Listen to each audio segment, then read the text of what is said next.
1983년 2월 25일로 갔습니다. 어떤 일이 있었습니까? 얼마 오래되지 않은 날이죠. 전날 대한민국이 발칵 뒤집히는 사건이 있었습니다. 이날 북한의 이융평 공군대위가 전투기를 몰고 남한으로 귀순한 날이에요. 네, 저도 기억나는. 네. 이 상황은 훈련 상황이 아닙니다. 실제 상황입니다. 이러면서 막 사이렌 울리고 난리 났었습니다. 근데 북에서 어떻게 정말 영화 같은 일 아닙니까? 전투기를 타고 남한으로. 정말 영화 같은 일이죠. 2월 25일 오전 10시 58분에 수도권에 갑자기 대공 경보 사이렌이 울립니다. 이랬어요. 여기는 민방위 본부입니다. 지금 서울, 인천, 경기도 지역에 경계 경보를 발령합니다. 국민 여러분, 이것은 실제 상황입니다. 얼마나 놀랐는지 몰라요. 정말 전쟁이 일어난 줄 알았어요. 그런데 알고 보니까 당시 미그 19 전투기를 몰고 이융평 대위가 귀순한 거예요. 우리는 정말 북한의 선제 공격이라고 충분히 생각할 수 있는 그런 상황이었어요.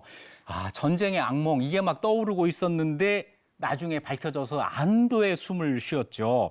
자, 이렇게 날개를 이렇게 양옆으로 흔들면 이게 귀순 의사를 밝히는 거거든요. 이걸 밝혀서 우리 공군기가 이제 출동을 해서 에스코트해서 수원 비행장에 내리게 하는 이런 일이 있었습니다. 당시 이융평 씨 인터뷰가 있는데 한번 같이 보시죠. 지금 북에서는 당장 남에서 쳐들어온다고 이런 사상으로 다 주민들을 무장시키고 있습니다. 또 1950년 6.25 전쟁도 남에서 먼저 친 것으로 다 알고 있습니다.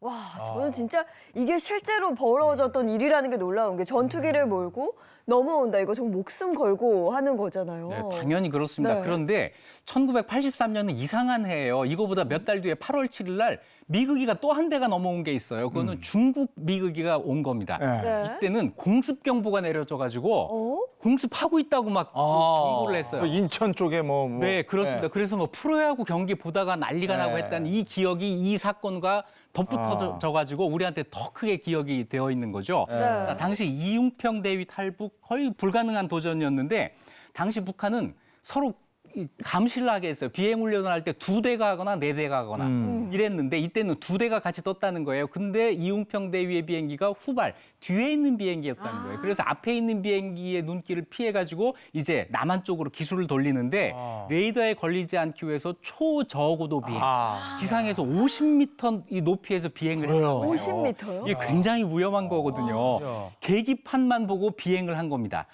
이게 불안해서 남한의 주파수 하나를 잡았는데 KBS 라디오 주파수가 잡혔다고 해요.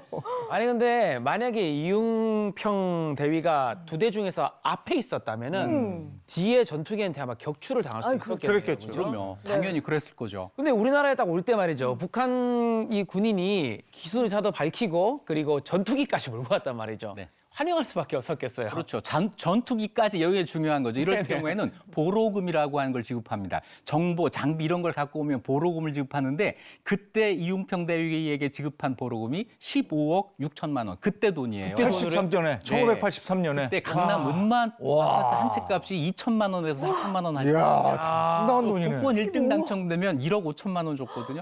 그러니까 복권을 1등 10번 당첨된 그 보로금이 이야, 대단하다. 항공모함 들고 오면 난리 나겠네요.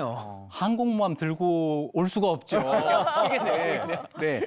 왜냐하면 이게 굉장히 중요한 거예요. 비행기 한 대의 문제가 아니라 그 비행기를 이용한 작전 전술 이런 것까지 우리가 다 알게 되는 거기 때문에 이건 굉장히 중요한 정보가 된 거예요. 네. 근데 보상금까지 이제 넉넉하게 받았으니까 그 후로는 좀 편안하게 그랬겠네. 살 거예요?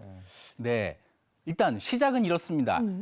북한에서 넘어온 공군 대위예요. 대한민국 공군이 돼요. 그래서 한국에서 대령까지 진급을 하고 여기서 결혼도 하고 가족도 꾸리고 막 정착을 하는 것 같았는데 네. 스트레스를 굉장히 많이 받았던 것 같아요. 북한의 보복의 어떤 우려, 또 한 가지는 북한에 남겨두고 온 가족의 어떤 문제 이런 것 때문에 스트레스를 많이 받았고 그래서 좀 술을 많이 마셨던 것 같고 그래서 간경화 판정을 받고 5년 투병 끝에 48살의 나이로 일찍 새 생을 마감했습니다. 지금은 국립대전연충원 장교묘역에 안장이 돼 있습니다. 그렇군요.